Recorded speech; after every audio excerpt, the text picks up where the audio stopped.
নতুন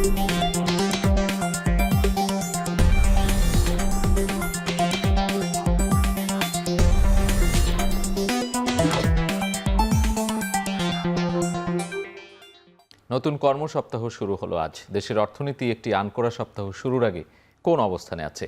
কাঁচাবাজার, বন্দর থেকে শুরু করে ব্যাংকপাড়া, সেই তথ্য জানাতেই আমাদের আয়োজন বৌনি। পুরো আয়োজনে সঙ্গে আছে আমি সাজিদ আরাফাত। কেন্দ্রীয় ব্যাংকের সাম্প্রতিক তথ্যে উঠে এসেছে বর্তমান অন্তর্বর্তী সরকারের আমলে এক অর্থ বছরে সর্বোচ্চ পরিমাণ ঋণ গ্রহণ করা হয়েছে। গেল 2024-25 অর্থ বছরে দেশি বিদেশি বিভিন্ন উৎস থেকে সরকার ঋণ নেয় 3,28,249 কোটি টাকা। এতে মোট স্থিতি দাঁড়িয়েছে 22,50,904 কোটি টাকা।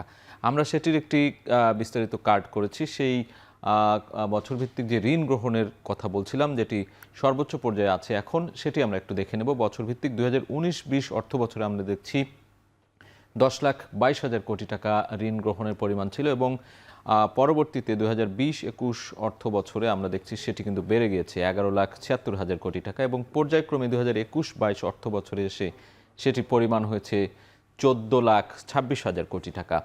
পরবর্তী অর্থ বছর অর্থাৎ 2022-23 অর্থ বছরে আমরা সেই পরিমাণটা দেখছি যে আরও খানিকটা বেড়ে গিয়েছে 16,74,000 কোটি টাকা এবং 2023-24 অর্থ বছরে সেই পরিমাণ দাঁড়িয়েছে 19,23,000 কোটি টাকা এবং সবশেষ 2024-25 অর্থ বছরে বাংলাদেশ ব্যাংকের যে তথ্য, সেই তথ্য বলছে এটি সর্বোচ্চ পরিমাণে এই মুহূর্তে রয়েছে 22,51,000 কোটি টাকা, যেটি অন্তর্বর্তী সরকারের সময় বলা হচ্ছে যে বছরভিত্তিক বা অর্থ বছর ভিত্তিক যে ঋণ গ্রহণ, সেটি অন্তর্বর্তী সরকারের সময় এসে সর্বোচ্চ পরিমাণে অবস্থান করছে। বাংলাদেশ ব্যাংক সাম্প্রতিক এই তথ্য জানিয়েছে। দেশে বিনিয়োগ থমকে থাকলেও বিদেশে বেড়েছে বাংলাদেশিদের বিনিয়োগ। বাংলাদেশ ব্যাংকের তথ্য বলছে পরিমাণ বেড়েছে 12% পর্যন্ত। 2025 সালের সেপ্টেম্বরের শেষে বিদেশে বাংলাদেশিদের বিনিয়োগ 34,21,00,000 মার্কিন ডলার, যা 2024 সালের ডিসেম্বরে ছিল 32,22,00,000 ডলার। আমরা একটু সেই চিত্রটি দেখতে চাই যে বাংলাদেশে এই মুহূর্তে অভ্যন্তরীণ বাজারে বিনিয়োগের পরিমাণ অনেকটা স্থিমিত হয়ে পড়লেও বিদেশে বাংলাদেশিদের যে বিনিয়োগ, সেটির পরিমাণ কিন্তু আমরা দেখছি যে বেশ ভালো পরিমাণে রয়েছে এবং 12% পর্যন্ত বেড়েছে। আমরা দেশভিত্তিক একটু দেখতে চাই। ভারত 10,53,00,000 কোটি ডলার সেখানে বিনিয়োগ করেছে। যুক্তরাজ্যে বিনিয়োগের পরিমাণ 10,21,00,000 মার্কিন ডলার। হংকং রয়েছে তৃতীয় অবস্থানে, সেখানে বিনিয়োগ করার পরিমাণ দেখছি আমরা 7,98,00,000 কোটি ডলার। ইউএই অর্থাৎ সেখানে আমরা দেখছি 6,13,00,000 কোটি ডলার। মালয়েশিয়া রয়েছে তার পরবর্তী অবস্থানে 1,20,00,000 মার্কিন ডলার সেখানে বাংলাদেশিরা বিনিয়োগ করেছে। বাংলাদেশ ব্যাংকের যে তথ্য, সেই তথ্য কিন্তু সাম্প্রতিক যে তথ্য, সেটি এই তথ্যগুলো প্রকাশ করা হয়েছে সেখানে। এবং বিদেশে বিনিয়োগের সময়কাল যদি আমরা ধরি, সেপ্টেম্বর 2025 পরিমাণ ছিল 36,21,00,000 মার্কিন ডলার এবং ঠিক আগের বছর অর্থাৎ 2024-এর ডিসেম্বরে সেই পরিমাণ ছিল 32,22,00,000 মার্কিন ডলার। অর্থাৎ সেপ্টেম্বর 2025-এ আমরা দেখতে পাচ্ছি যে বেশ কয়েক কোটি কিন্তু সেই পরিমাণটি, বিদেশি বিনিয়োগের যে পরিমাণ, সেটি কিন্তু অনেকখানি বেড়েছে। সম্মিলিত ইসলামী ব্যাংক পিএলসির উদ্বোধন অনুষ্ঠান স্থগিত করেছে বাংলাদেশ ব্যাংক। সামাজিক যোগাযোগ মাধ্যমে এ তথ্য জানিয়েছে কেন্দ্রীয় ব্যাংক। আজ সকাল 10টায় রাজধানীর একটি হোটেলে এই আয়োজন হবার কথা থাকলেও অনিবার্য কারণে সেটি স্থগিত করা হয়েছে। আমরা একটু তথ্যগুলো জানতে চাই। সম্মিলিত ইসলামী ব্যাংকের যে উদ্বোধন হওয়ার কথা ছিল আজকে, সেটি অনিবার্য কারণে স্থগিত এবং অনেক দিন ধরেই এই সম্মিলিত ইসলামী ব্যাংকের কার্যক্রম নিয়ে কথা হচ্ছিল। 5টি ব্যাংক এখানে একীভূত হয়ে একটি নতুনভাবে সম্মিলিত ইসলামী ব্যাংক নামকরণ দেওয়া হচ্ছে। এক্সিম ব্যাংক, সোশ্যাল ইসলামী ব্যাংক, ফার্স্ট সিকিউরিটি ইসলামী, গ্লোবাল ইসলামী এবং ইউনিয়ন ব্যাংক, এই কয়েকটি ব্যাংক নিয়ে কিন্তু গঠিত হয়েছে সম্মিলিত ইসলামী ব্যাংক এবং সম্মিলিত ইসলামী ব্যাংকের পরিশোধিত মূলধন নির্ধারণ হয়েছে 35,000 কোটি টাকা, যেখানে সরকার দেবে 20,000 কোটি টাকা এবং আমানতকারীদের শেয়ার থেকে আসবে 15,000 কোটি টাকা। এই দুটি মিলেই 35,000 কোটি টাকা তাদের যে পরিশোধিত মূলধন, সেটি নির্ধারণ করা হয়েছে এবং অনুমোদিত মূলধন 40,000 কোটি টাকা বলা হচ্ছে এবং 75 লাখ আমানতকারীদের জমা রয়েছে 1,42,000 কোটি টাকা। ঋণের পরিমাণ 1,93,000 কোটি টাকা। বাংলাদেশ ব্যাংকের যে তথ্য, সেই তথ্যগুলো আমরা জানিয়ে দেওয়ার চেষ্টা করলাম। তবে মোটা দাগে যেই খবর, সেটি হলো আজকে সম্মিলিত ইসলামী ব্যাংকের যে উদ্বোধন হওয়ার কথা ছিল সেটি অনিবার্য কারণবশত স্থগিত করা হয়েছে। তবে পরবর্তীতে কবে সেটি হবে সেটি হয়তোবা কেন্দ্রীয় ব্যাংক পরবর্তীতে জানিয়ে দেবে। এবার বিশ্ববাজারে জ্বালানি তেলের দামের খবর জানতে চাই। বিশ্ববাজারে জ্বালানি তেলের দাম বেড়েছে প্রায় 3% পর্যন্ত। ভূরাজনৈতিক অস্থিতিশীলতায় সর্বোচ্চ দামে পৌঁছেছে এই মূল্য বলা হচ্ছে। আন্তর্জাতিক বাজারে ব্যারেলে $1.82 বা 2.8% বেড়েছে দাম। প্রতি ব্যারেলের বর্তমান দাম বেড়ে দাঁড়িয়েছে $65.88। আমরা একটু সেই তথ্যগুলো দেখতে চাই। বিশ্ববাজারে জ্বালানি তেলের দাম এই মুহূর্তে ঊর্ধ্বমুখী। আন্তর্জাতিক আদর্শে প্রতি ব্যারেলের মূল্য $65.88, যা এখন পর্যন্ত বলা হচ্ছে যে সর্বোচ্চ। মার্কিন বাজারে মূল্য পৌঁছেছে প্রতি ব্যারেল $61.07 এবং আগের চেয়ে দাম বেড়েছে $1.71। গত সপ্তাহ জুড়ে অপরিশোধিত জ্বালানি তেলের দাম বেড়েছে 2.5% পর্যন্ত এবং বলা হচ্ছে ভূরাজনৈতিক অস্থিতিশীলতায় সর্বোচ্চ পর্যায়ে রয়েছে এই বিশ্ববাজারের যে জ্বালানি তেল, সেই জ্বালানি তেলের দাম। এবং এই বিশ্ববাজারে জ্বালানি তেলের দামের মূল্য বৃদ্ধির ফলে কিন্তু সারা বিশ্বে এর একটি প্রভাব পড়ে থাকে।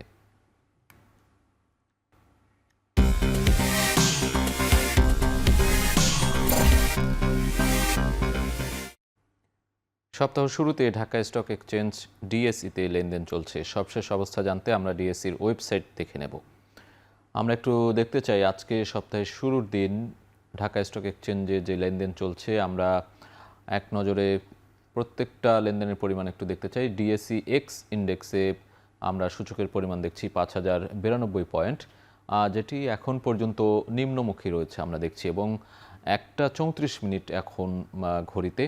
2:30 পর্যন্ত লেনদেন হবে। সেই 2:30 পর্যন্ত লেনদেনে আসলে কি অবস্থা হয় সেটি আসলে বলা মুশকিল। এখন পর্যন্ত নিম্নমুখী রয়েছে এবং ডিএসসি এস ইন্ডেক্স অর্থাৎ সরিয়া ভিত্তিক যে লেনদেন, সেখানে আমরা দেখতে পাচ্ছি 1020 সূচকের পয়েন্ট এবং সেটিও কিন্তু নিম্নমুখী। ডিএস30 ইন্ডেক্সে আমরা দেখছি 1952 পয়েন্ট এই মুহূর্তে সূচকের পরিমাণ এবং সেটিও নিম্নমুখী আমরা দেখছি। অর্থাৎ তিনটি যে লেনদেন, সেই তিনটি লেনদেনের পরিমাণ কিন্তু নিম্নমুখী। এবং আমরা যদি গত সপ্তাহের শেষ কার্যদিবসে একটু মেলাতে চাই, ডিএসই এক্স ইন্ডেক্স সেটিও কিন্তু নিম্নমুখী ছিল এবং সরিয়া ভিত্তিক যে লেনদেন সেখানেও নিম্নমুখী ছিল।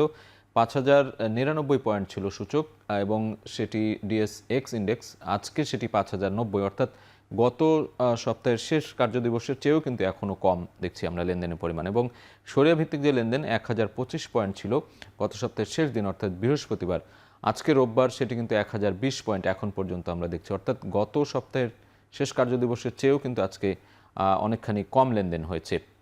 এবং সবশেষ আমরা দেখতে চাই একটু টোটাল ভ্যালু, যে 385 কোটি টাকার লেনদেন হয়েছে এখন পর্যন্ত সবশেষ। এখনও লেনদেন 1 ঘন্টা বাকি রয়েছে, সেই লেনদেনের পরিমাণ হয়তো বাড়তেও পারে বলা চলে। আরেকটু দেখতে চাই যে এখন পর্যন্ত 151টি কোম্পানির শেয়ারের দর বেড়েছে এবং 178টি কোম্পানির শেয়ারের দর কমেছে এবং অপরিবর্তিত রয়েছে 61টি কোম্পানির শেয়ারের দর। অর্থাৎ এখানে বোঝাই যাচ্ছে যে এখন পর্যন্ত যে লেনদেন হওয়ার কোম্পানির শেয়ারের যে দর, সেটি বেশিরভাগই কিন্তু কমতির দিকে। 178টি কোম্পানির শেয়ারের দর কিন্তু কমেছে আমরা দেখছি এবং এখনও 1 ঘন্টা লেনদেন বাকি রয়েছে। সবশেষ যে লেনদেন হবে সেটিতে আসলে কোন পর্যায়ে যেতে পারে, ঊর্ধ্বমুখী হবে নাকি নিম্নমুখী থাকবে, সেটি আসলে বলা মুশকিল শেয়ার বাজারের ক্ষেত্রে। তবে একটি বিষয়ে দেখতে পাচ্ছি যে গত সপ্তাহের শেষ কার্যদিবসের চেয়ে আজকে কিন্তু এখন পর্যন্ত নিম্নমুখী রয়েছে এই লেনদেন। দর্শক, আমরা চলতি সপ্তাহের শুরুতে বেশ কিছু কোম্পানির পর্ষদ সভার কথা জানিয়ে দেই। সেটিও জানাতে চাই এই মুহূর্তে কখন অনুষ্ঠিত হবে এসব সভায় এক নজরে দেখে নেব আমরা। পর্ষদ সভায় কিন্তু বিভিন্ন কোম্পানির যে বার্ষিক টার্ন আউট কিংবা তাদের যে লাভ লোকসানের হিসেব, সেগুলো উত্থাপন করা হয় এবং দুটি কোম্পানির নাম আমরা দেখছি। যমুনা অয়েল কোম্পানি 25 জানুয়ারি বিকেল 3টায় তাদের আজকে পর্ষদ সভা রয়েছে এবং অ্যাপেক্স ফুটওয়্যার লিমিটেড তাদের আগামীকাল অর্থাৎ 26 জানুয়ারি বিকেল 5টায় পর্ষদ সভা ঘোষণা করা হচ্ছে এবং এই পর্ষদ সভায় তাদের যে বাৎসরিক লাভ লোকসানের হিসেব যেটি বলছিলাম এবং অন্যান্য যে সিদ্ধান্তগুলো, সেগুলো নেওয়া হয়ে থাকে এই সভার মাধ্যমে।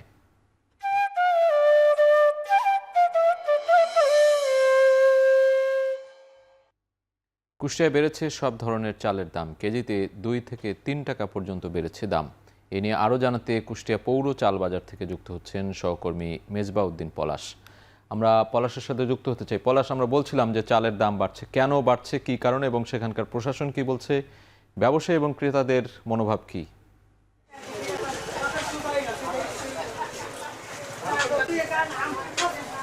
সাজিদ, আসলে গেল 15 দিন আগে থেকে কিন্তু যে সব ধরনের চালে কিন্তু আমরা দেখেছি যে কেজিতে 2 থেকে 3 টাকা আসলে বেড়েছে, এবং এই চালের দাম বাড়ার সাথে সাথে কিন্তু আমরা দেখেছি যে স্থানীয় প্রশাসন কিন্তু এটি নিয়ে কিন্তু নড়ে চড়ে বসেন, এবং এরপরেই আমরা দেখেছি যে প্রশাসনের পক্ষ থেকে কিন্তু এটি জেলা প্রশাসন সেটি কিন্তু জেলা প্রশাসন চালকল মালিকদের সাথে কিন্তু এটি কথা বলেছেন। তারা বলছেন যে এই চালের দাম যেন আসলে বৃদ্ধি না করা হয়, সেই কারণেই কিন্তু আসলে তারা তাদের সাথে মিটিং করেছেন কয়েক দফায়, এবং তারা আশ্বস্ত করেছেন যে সামনে রোজা, এতে যেন চালের দাম যেন না বাড়ায় সেটি নিয়েও তারা কাজ করছে। এবং ব্যবসায়ীরাও কিন্তু আসলে বলছেন যে চালের দাম তারা নতুন করে আর বাড়বে না বলেও আসলে তারা এমনটি আসলে জানিয়েছেন। আরেকটু বিষয় বলে রাখি যে এই যে বছরের প্রথম যে সময়, ঠিক এখন জানুয়ারি মাস, এই সময়ে যে চালের দামের যে বিষয়টি, যেহেতু বৃদ্ধির যে বিষয়টির কারণে কিন্তু আমরা দেখেছি যে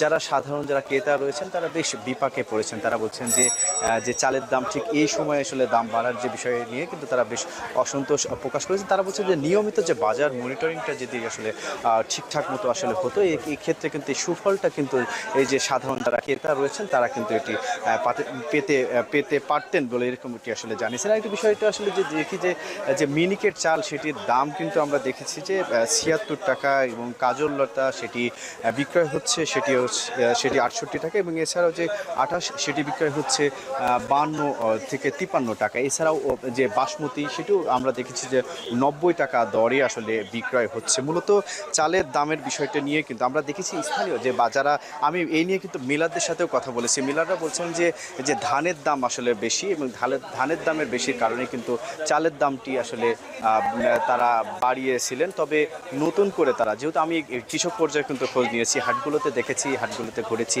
সেখানেও আমরা দেখেছি যে ধানের দামটি আসলে যে মনে কিন্তু আসলে 100 টাকা থেকে 120 টাকা এরকমটি কিন্তু আসলে বেড়েছে। এতে কিন্তু যে তার প্রভাব কিন্তু পড়েছে ঠিক চালে, এবং এতে কিন্তু আমরা দেখেছি যে আসলে যে চালের দাম বিষয়টি, এবং এই নিয়ে কিন্তু মেলারদের সাথে আমি একাধিক মেলারদের সাথে কথা বলেছি, একটু আগেও আমি তাদের সাথে কথা বলেছি। তারা বলছেন যে রোজার আগে কিন্তু নতুন করে চালের দাম বাড়বে না বলেও তারা জানিয়েছেন। এই ছিল আমার কাছে কুষ্টিয়া থেকে সাজিদ।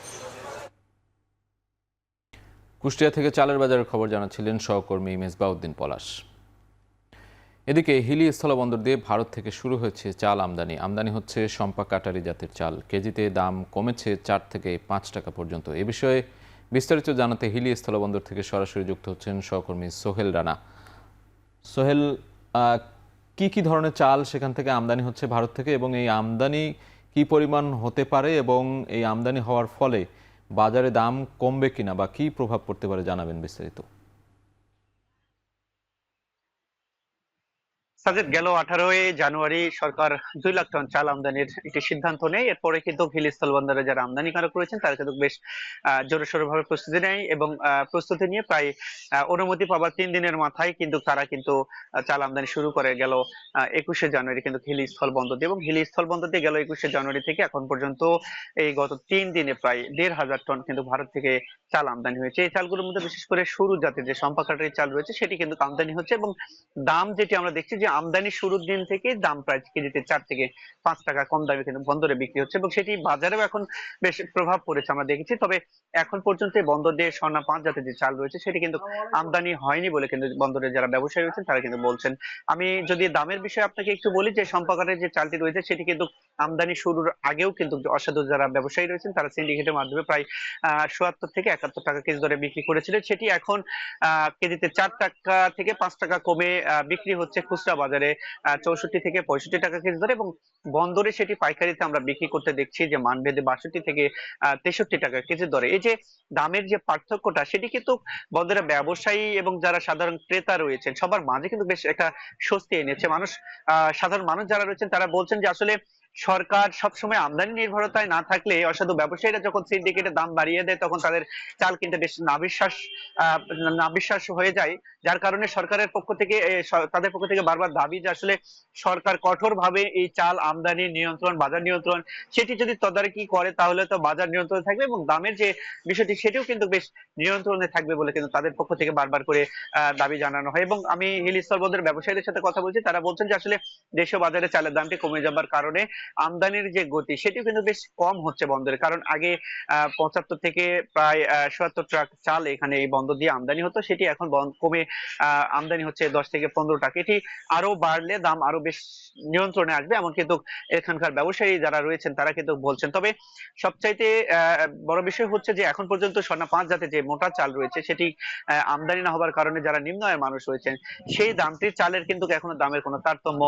আমরা দেখছি না। তারা কিন্তু এটি নিয়ে একটু হতাশার মধ্যে রয়েছে। সেই চালটিও যদি আমদানি হয় দাম নিয়ন্ত্রণে আসবে এবং তাদের জন্য বেশ স্বস্তির খবর কিন্তু বয়ে আনবে বলে কিন্তু তারা বলছেন। সব মিলিয়ে বলা চলে ভারত থেকে এখন পর্যন্ত যে চালগুলো আমদানি হচ্ছে এটি প্রায় 2 লাখ টন আমদানি হবে এবং এটি বাজার নিয়ন্ত্রণে কিন্তু সরকার আমদানির সিদ্ধান্ত নিয়েছে। সাজিদ। সোহেল, আপনাকে ধন্যবাদ। সহকর্মী সোহেল রানা যুক্ত ছিলেন হিলি স্থলবন্দর থেকে। দর্শক, শেষ করছে আজকে বউনির আয়োজন। এখন টেলিভিশন ওয়েবসাইটে দেখতে ভিজিট করুন www.ekhon.tv। এছাড়া ফেসবুকে দেখতে ভিজিট করতে পারেন facebook.com/tv.ekhon। ইউটিউবে দেখতে ভিজিট করতে পারেন youtube.com/c/ekhon tv।